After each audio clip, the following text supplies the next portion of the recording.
Oke, jadi eh, hari ini kita akan praktek mengenai pelatihan pelatihan hipnoterapi, hipnosis lebih tepatnya pada peserta driver Shopee Food.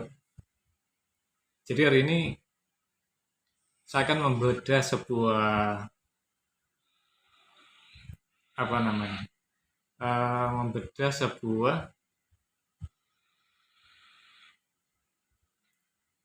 kelas, bukan kelas sih, artinya tahap-tahapan dalam pelatihan, yaitu tahap ketiga. Tahap ketiga ini di mana peserta pelatihan itu akan diajarkan bagaimana cara menghipnosis. Tujuannya apa? Tujuannya agar nanti para peserta pelatihan itu bisa mencurahkan hatinya mengenai pengalamannya menjadi seorang driver. Di mana di dalam pelatihan ini kan ada driver yang menggunakan fake GPS dan original ya. Nah, salah satunya di sini yang menggunakan fake GPS itu misalnya ada driver yang bernama Akbar. Di sini ada dua peserta yaitu Akbar dan Gestal, tiga Gestal. Untuk tiga Gestal ini dia menggunakan aplikasi yang original. Nah, di dalam sesi pelatihan ini, sesi ketiga itu adalah mengajarkan atau memberikan materi mengenai hipnosis agar para driver ini nanti bisa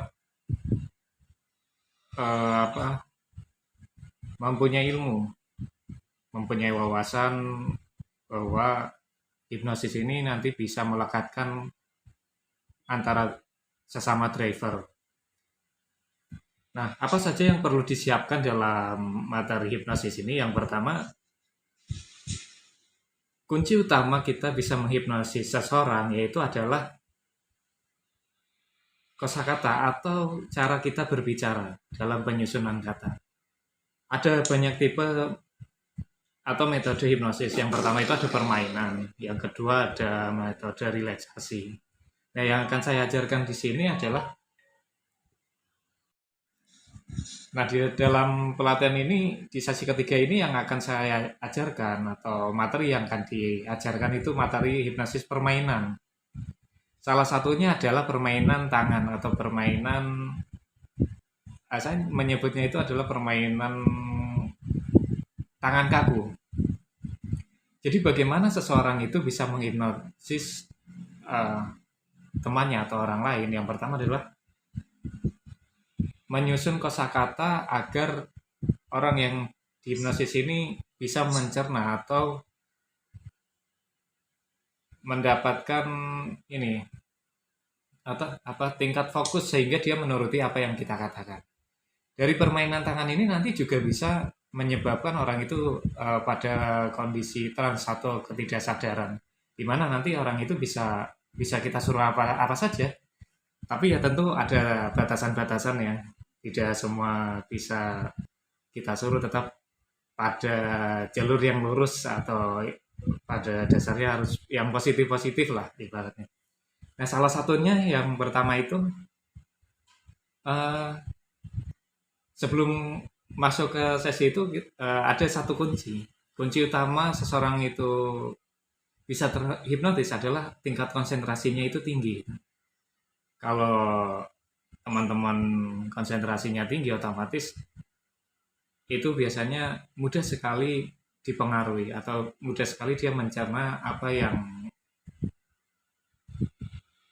seseorang itu ucapkan. Nah, sekarang kita langsung ke prakteknya.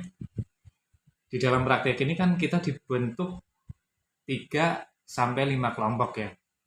Yang nantinya kelompok driver ini nanti bakal curhat, tapi curhatnya itu dalam kondisi yang tidak sadar atau dalam fase fase hipnosis ini.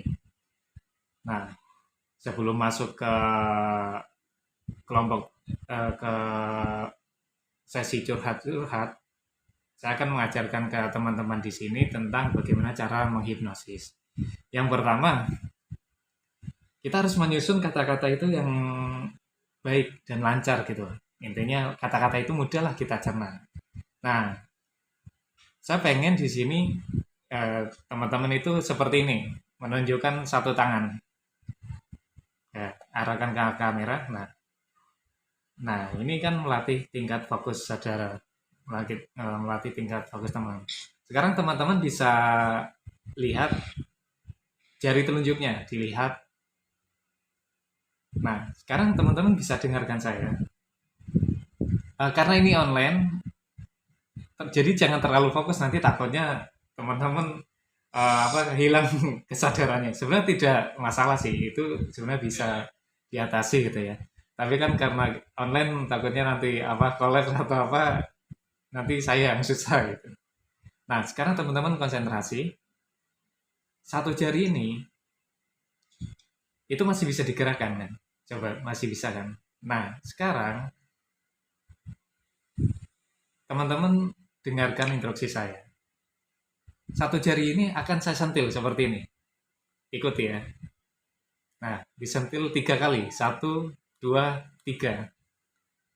Nah, ketika disentil, teman-teman akan merasa sedikit kaku gitu, sedikit kram. Ketika disentil lagi semakin kram, semakin kaku, semakin kaku, semakin kaku. Terus disentil sampai 10 kali dihitung. 1, 2, 3, 4, 5, 6, 7, 8, 9, 10. Nah, semakin teman-teman ingin menggerakkan jarinya, itu semakin susah karena efek dari sentilan tadi yang terlalu banyak mengarah kepada teman-teman itu membuat tangan teman-teman itu semakin kaku. Ketika teman-teman ingin mencoba menggerakkan tangannya, entah kenapa jari ini susah sekali untuk digerakkan gitu. Jadi ketika teman-teman melawan kata-kata saya, ingin menggerakkan itu susah. Kalau masih bisa digerakkan kita sentil lagi, sentil lagi, sentil lagi, sentil lagi. 10 kali, dihitung 1, 2, 3, 4, 5, 6, 7, 8, 9, 10. Nah, ya. Semakin teman-teman ini menggerakkan itu semakin susah gitu. Sekarang kondisi jari teman-teman itu sekarang kaku. Nah, semakin teman-teman mencoba untuk menggerakkan itu semakin tidak bisa. Coba ada yang bisa digerakkan nggak? Akbar, apakah masih bisa kayak gini masih bisa? Oh, masih. Bang Dika? Oh, masih sedikit. Nah, sekarang konsentrasi lagi. Khusus untuk Bang Dika. Sentil lagi 10 kali. 1, 2, 3, 4, 5, 6, 7, 8, 9, 10. Ya. Semakin saudara ingin menggerakkan itu semakin tidak bisa. Jadi setiap satu sentilan itu membuat tangan saudara itu semakin kaku. Ya, sentil lagi 1, 2, 3, 4, 5, 6, 7, 8, 9, 10. Akbar bisa digerakkan. Oke, berarti di sini mungkin tingkat konsentrasi Mas Akbar ini masih kurang. Mas Dika, gimana? Mas Dika bisa digerakkan? Udah agak kaku, Pak. Oh, agak kaku ya. Nah, inilah proses permainan hipnosis. Kenapa salah satu jari kita itu tidak bisa bergerak? Itu karena dorongan-dorongan sugesti-sugesti yang diberikan dari saya itu masuk kepada salah satu anggota pelatihan. Nah, dari sini kuncinya adalah konsentrasi dan penyusunan kata. Penyusunan kata ini artinya mudah dicerna oleh para peserta atau oleh teman-teman sekalian. Nah, memang tingkat konsentrasi seseorang itu kan beda-beda ya. Ada yang gampang konsentrasi, ada yang tidak juga gitu, ada yang buyar ya. Nah, mungkin di sini konsentrasinya Mas Dika itu lumayan bagus sehingga dia mudah sekali mendengarkan instruksi. Nah, sekarang kan posisi tangannya Mas Dika itu kan kaku. Nah, ini di bahan ini saya tidak akan melakukan hipnosis dalam keadaan tidak sadar ya. Ini kan hanya permainan, jadi ini masih bisa dikontrol karena kita kan ibarat kata itu online ya, agak susah. Kalaupun offline mungkin bisa saya praktekkan untuk dalam posisi tertidur. Nah, sekarang Mas Dika fokus untuk mendengarkan saya. karena sekarang tangan Mas Dika itu kaku, jarinya kaku. Sekarang Mas Dika, bayangkan Mas Dika itu mengambil atau meniup, ditiup aja, ditiup jarinya pelan-pelan, ya 3 kali.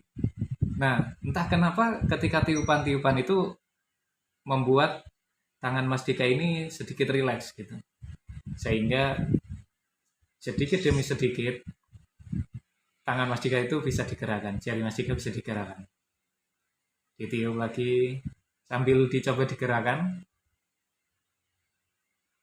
bisa bisa kembali normal nggak? Aku malah kaku ini. Oke, aman berarti ya, udah kembali lagi ya. Seperti ini Mas Dika, biar biar apa rileks semua. Nah, oke, berarti nggak ada yang kram ya, atau maksudnya nggak ada yang kaku lagi ya, aman ya. Aman. Lumayan Nah, pegel sih. Berapa menit tadi?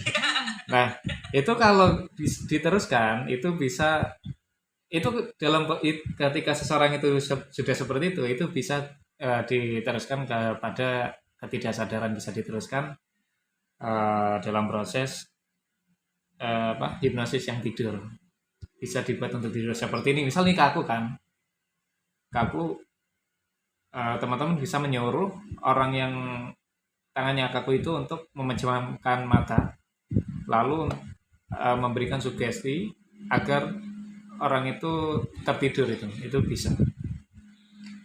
Nah, untuk sesi ketiga ini di dalam pelatihan hipnosis bagi driver shopkeeper ini kan materinya hanya pelatihan hipnosis.